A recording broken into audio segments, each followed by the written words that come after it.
Before we get into this week's episode, I want to make a plug for Art Market Minute. This is ArtNet News' new micro-podcast hosted by Margaret Kerrigan, who's the site's news editor Europe. It offers a weekly snapshot of essential art market news expertly compiled by the ArtNet Pro editorial team. Local artists put big pressure on us and reminding us that we're going on an island with an incredible ecosystem with fantastic flora and fauna. And this made us really aware of this unique context. And somehow I trust artists and I trust art to keep us on the right path. Hi, I'm Kate Brown, and this is The Art Angle, a podcast from ArtNet News, where the art world meets the real world, bringing each week's biggest story down to earth. Some of the most impactful stories to surface this past year have revolved around three major issues affecting the world as a whole. There's a worsening climate emergency, a global health crisis, and, in the fold, an acceleration of technology that's increasingly entangling itself into every aspect of our lives. When it comes to the art world, we can probably agree it's high time to ask some tough questions. Should there be so many art events? How should we gather safely and sustainably? And do we need to experience art in person to truly understand it? Among those art events that managed to pull off successful ventures in a year and a half like no other is the first edition of the Helsinki Biennial, which took up these pressing concerns. Taking place on an overgrown island in Finland, the show, called The Same Sea, meets our collective moment, exploring our interconnectedness with one another and nature. But those are not just themes. The biennial is actually calculating and cutting its carbon footprint wherever possible with an ambitious goal in mind, to become the first ever carbon neutral exhibition of its kind by 2035. To reach a wider audience when travel is both restricted and carbon intensive, its organizers have partnered with Facebook Open Arts to connect remote audiences with the artworks peppered around the wild nature of Vallisaari Island.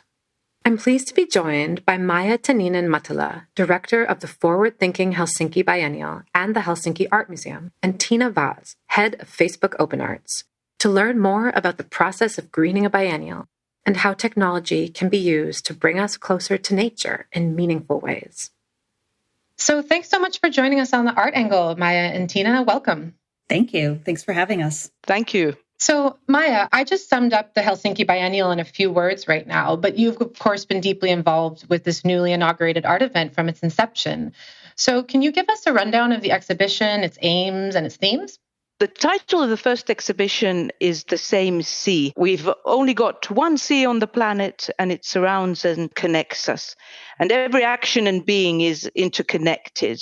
And this metaphor, the same sea, is a metaphor for mutual dependency. And all these themes and perspectives are very much present on the island of Vallisaari during the inaugural edition of the Helsinki Biennial. Vallisaari is a very, very special place. Helsinki has an archipelago of 328 islands, which is a fantastic amount. They've been closed to the public because they've been, most of them, in military use. And now the archipelago is opening up to locals and travelers alike. And the city very much wants to see people use the islands for different reasons, for recreation and for getting to know the history and the wildlife of these islands. The biennial is a part of the Helsinki city's strategy, and it's also a part of the maritime strategy of the city. And this opening up of the archipelago is a way of, you can really say, opening up a new neighborhood of Helsinki for people to enjoy. Wonderful. And could you shortly expand on the sort of topics of the exhibition itself, just shortly? The topics of the exhibition are, of course, interconnected with the theme of the same sea: empathy, mutual dependency, and of course, sustainability in many different ways is very much present in the works that are displayed on the island, but also in the way we're doing things on the island and in many other ways. Wonderful. And I mean, you also got a biennial off the ground against all odds. It's been a couple of years unlike any other. And, in normal times, of course, there's about 270 biennials taking place around the world. And that's a figure that does not even include other art fairs and other art events and performances. And Maya, in your opinion, do you think that there are too many events for the art world to be sustainable, since sustainability is such an important part of this exhibition? Actually, I'm not at all concerned about the proliferation of biennials. On the contrary, I think the biennial is a wonderful format. It's nimble. It's an event that can always reinvent itself. There are no biennials that are exactly the same in the world, even though there are many of them.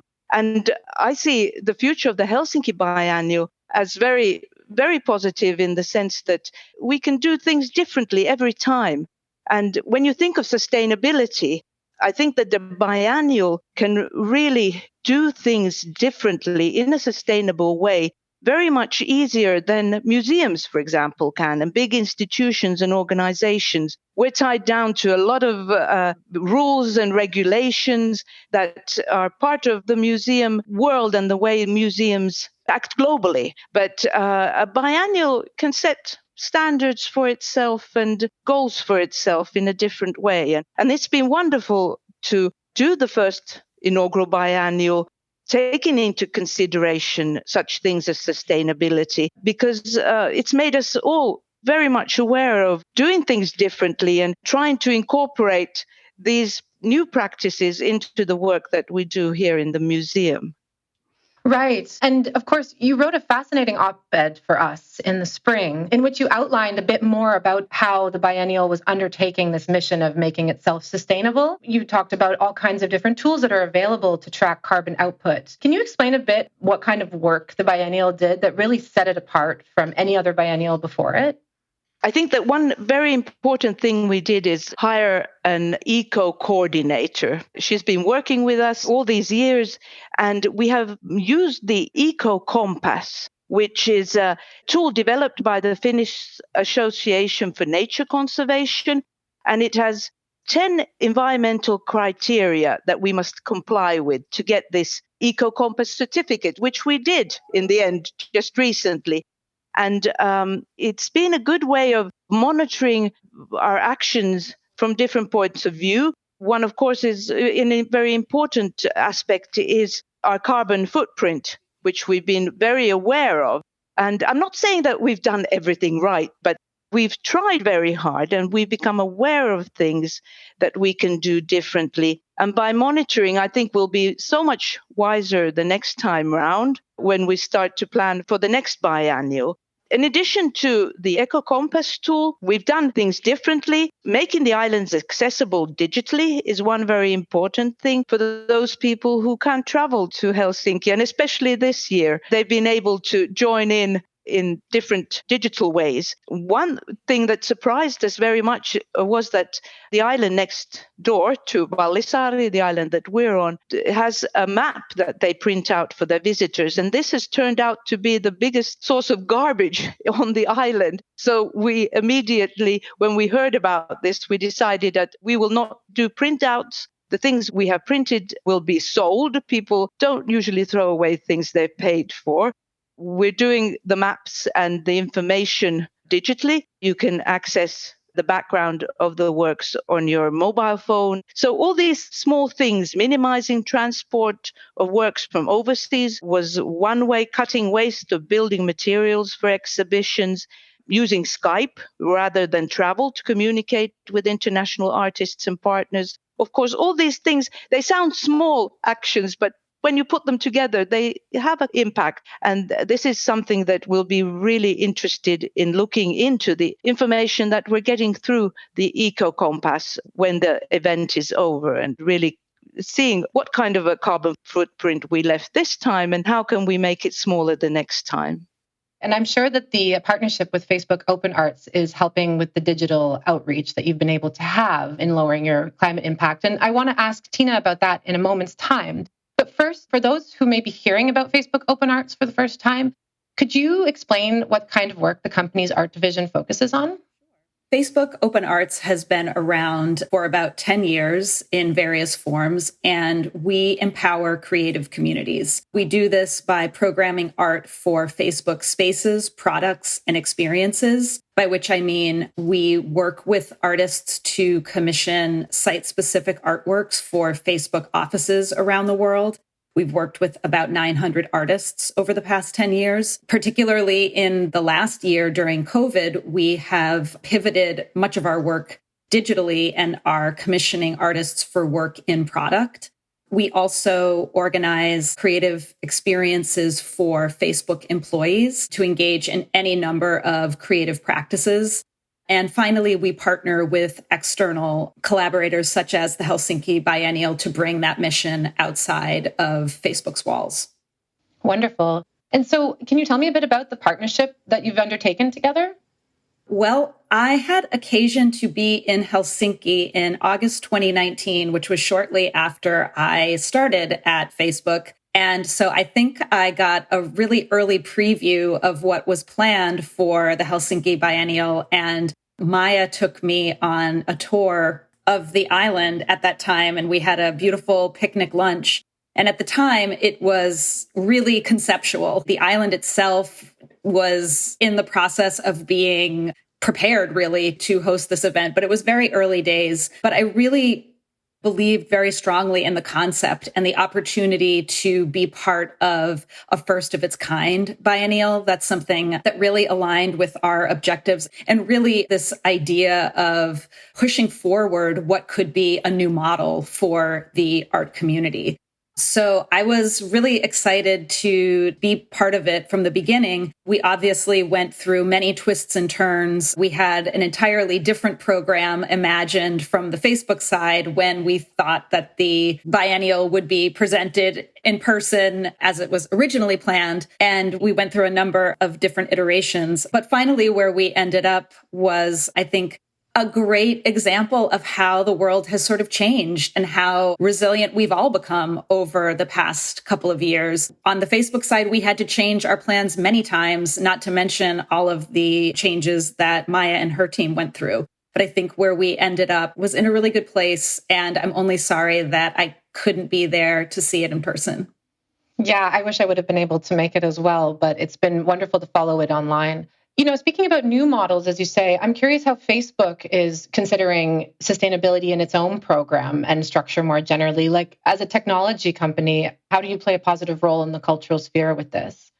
Sure. Well, I think, at the company level, Facebook has set itself very ambitious sustainability goals as it relates to the open arts program specifically. I mentioned that we've worked with 900 visual artists around the world on site-specific commissions. And generally, we work with artists who are local or proximate to the locations where our offices are located. That's one way of being a good community member and engaging directly with the local creative community, but also B, to limit travel and the kinds of resource-intensive activities if we were flying artists from all over the world. So that's one piece of it. Obviously, we use sustainable materials in our installations, but on a more macro level, Maya talked about empathy and mutual dependency as aspects of sustainability. And that is really core to the Open Arts program. We really think about artists as being essential to a healthy community. And that means compensating them fairly. That means extending a hand. That means creating opportunities. As I said, really empowering creative communities. And so I think that part of our work to bring those voices forward and to create these economic opportunities, because these are small businesses too, is part of our overall objective of sustainability. Circling back to the biennial, as you outlined, Maya, before, there are sustainability considerations that apply to the nitty-gritty of an event structure, how it's rolled out, merchandise, all of this kind of thing. But of course, there's important ways to deal with the subject thematically and conceptually, which the Helsinki Biennial achieved to great success. Could you speak a bit about the conceptual aspects of the exhibition? The artists that the curators selected for the exhibition, some of them have worked very closely with the community. Getting the community involved, the locals involved, was very, very important, especially during the pandemic. The artists Margaret and Christine Wertheim, for example, they did a fantastic Helsinki coral reef project where we had 3,000 locals, school kids, young people we reached out from libraries and different city institutions. They crocheted a coral reef, which is part of the biennial. Part of it is on display on the island, and part of it is on display at the Central Library here in Helsinki. This is a work that really brings together many of the themes in the biennial, this interconnectedness, the way that people have worked together, interlocking their work, even though they've worked separately during COVID from their home, crocheting. Now something beautiful has arisen from this, which is a joint project, a beautiful piece of art. And of course, the coral reefs, which are disappearing from the planet. Those are a global reminder of what is happening in the sea. Pavel Althammer, he worked on a VR piece, which is a VR film accompanied by a documentary. And in the film, you can actually step on the island of Vallisaari and you can experience the island together with 7 prisoners who are escaping from the island. And it's really great because you can even take a virtual sauna with them on the island and see the island at different times of the year, really experience nature in a VR way. And then you step out of the work, you're on the island and you're experiencing nature as it is in reality. And I think that this experiencing nature on the island is also an important part of the sustainability goals that we've had, because even Finns who, usually enjoy nature very much, we have the opportunity to walk into the woods, even in big cities. But after the pandemic, I think that just going out on an island, seeing the horizon, seeing the sea, and taking in the wind and the 1,000 different species of butterflies, for example, which are on the island, was something that people really very much appreciated. And in this sense, our collaboration with Facebook is so important because we're also reaching out to people who cannot be with us physically on the island, but can maybe have some kind of an experience of what it's like. When looking at the digital material we have on our website and getting to know the artist through the interviews and seeing the works as images, it might not be the real thing, but it's a pretty good way of visiting the biennial in these difficult times. And of course, making, I hope, a decision to come the next time to see the second edition. Facebook Open Arts commissioned Seoul-based designer Studio Hilk to create AR motion graphics that had the aim of sparking critical conversations about climate change, which of course is a crisis that's folded into this pandemic crisis. Could you tell me about this work and how the collaboration with this artist came about? So we programmed a series of works and activities around Earth Week this past year. And one of the commissions was, as you said, by Studio Hick. And the approach that they took was to look back at novels from the 1960s to the 1980s that predicted ecological collapse. And they really embraced the idea of storytelling. And so they created, through their works, these mini stories called Now or Never. One of the quotes is taken from the J.G. Ballard sci-fi novel High Rise, and the other quote is by Albert Einstein. And they are set against 2 extremes of climate change. One, flood, the other, drought.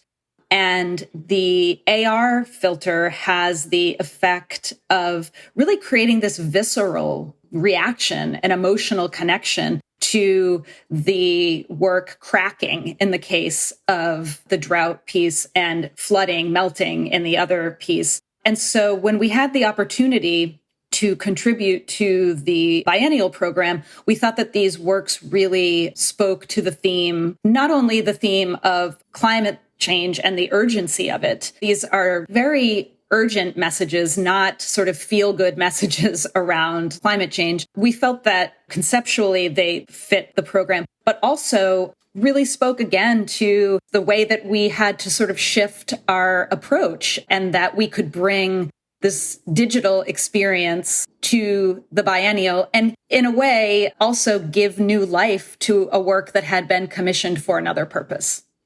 From my understanding, is it on site on the island and also available online? Yes, the experience is available or accessible in multiple locations across the city. Correct, Maya? Yes.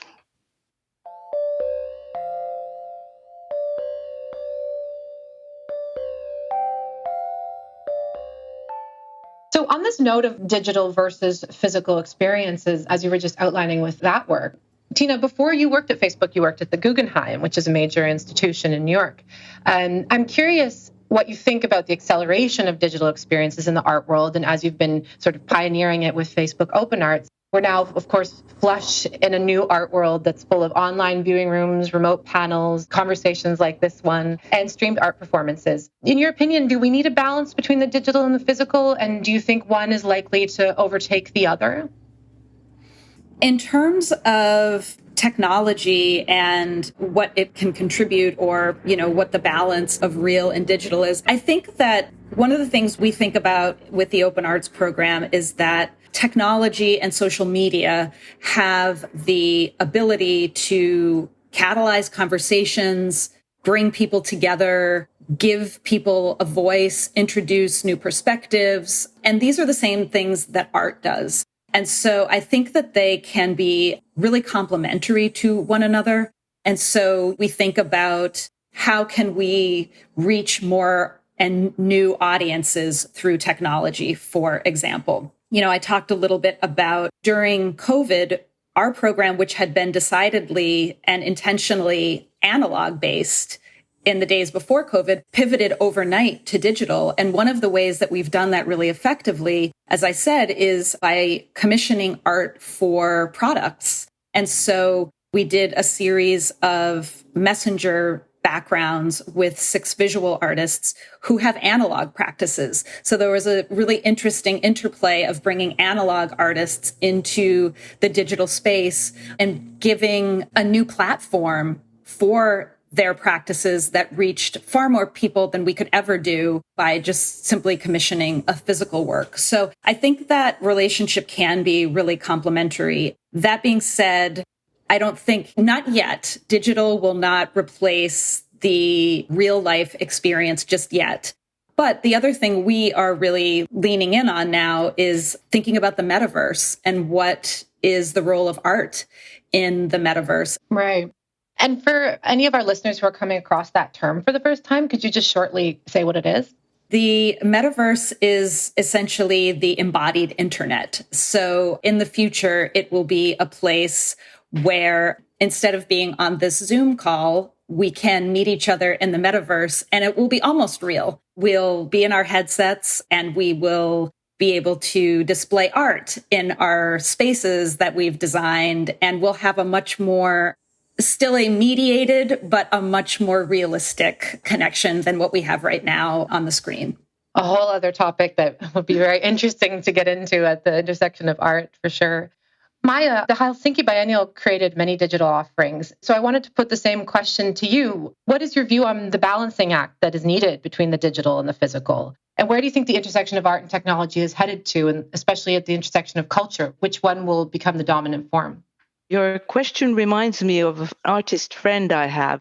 He likes to listen to podcasts, like guided tours of big museum collections while sitting in a car and looking at the landscape with no visuals from that guided tour to distract him. He likes to imagine through the audio that he hears what he's seeing.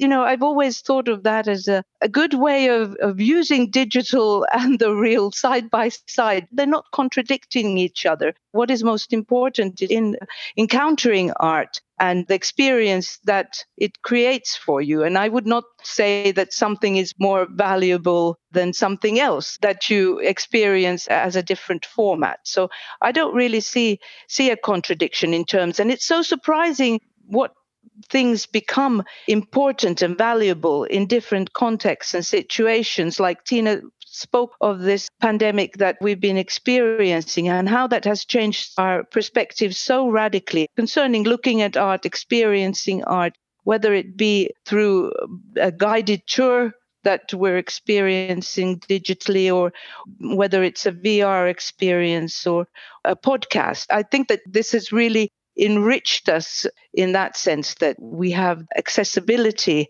of art in a completely different way. We have video pieces in the exhibition on the island, and experiencing them in that context is very different than experiencing them in another context. And I think that this mobility that experiencing art digitally gives us can be really a huge added value to our experience.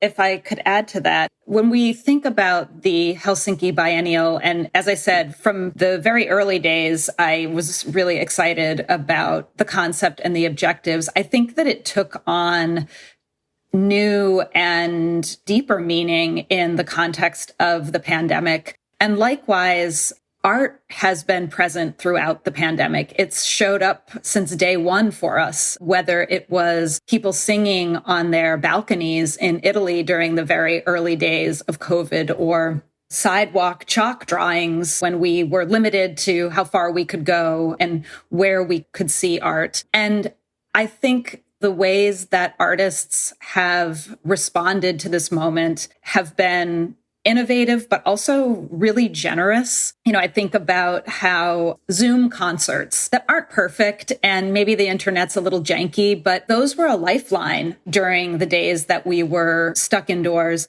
And even today, I was reading about a group of artists that has mobilized to use social media to raise awareness and support for victims of Hurricane Ida. And so I think this goes back to what we were saying about the relationship between art and technology, that both can be effective tools for connecting people and really building empathy and mobilizing people around problem solving and giving comfort and joy. I agree with you completely, Tina, because the rejuvenation that we're also seeing now that institutions are slowly opening up, and the fact that we could take people on to the island and the works were opened there during this summer, we've really seen these encounters and seen that they've meant a lot to people. And one aspect of the biennial pertaining to sustainability is that there are works in the biennial which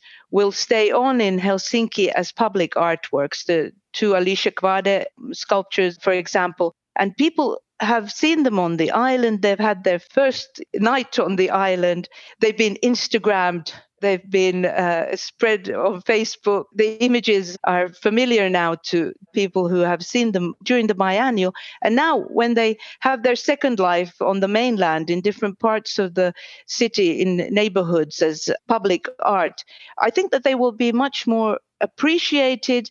People have gained ownership of the pieces via the experience there, but also via all their images of these works. We've noticed that public art all over the city has been a huge source of comfort to people during the pandemic. I can imagine, yeah. And so do you know how many people were coming to see the biennial that were from outside of the art world? How successful do you feel that it was in bringing in new audiences?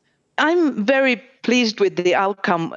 As of today, we've had approximately 120,000 people on the island. My guess is that maybe 90% have been people from all over Finland and locals, but we are getting more and more visitors from abroad. And because we've made the biennial happen during this time, we've also been able to get a lot of international media, which has been wonderful to see. And I'm sure that this will bring new visitors from abroad for the next biennial. But we've also made it possible for people in Helsinki and in Finland who don't usually go to museums or galleries encounter contemporary art.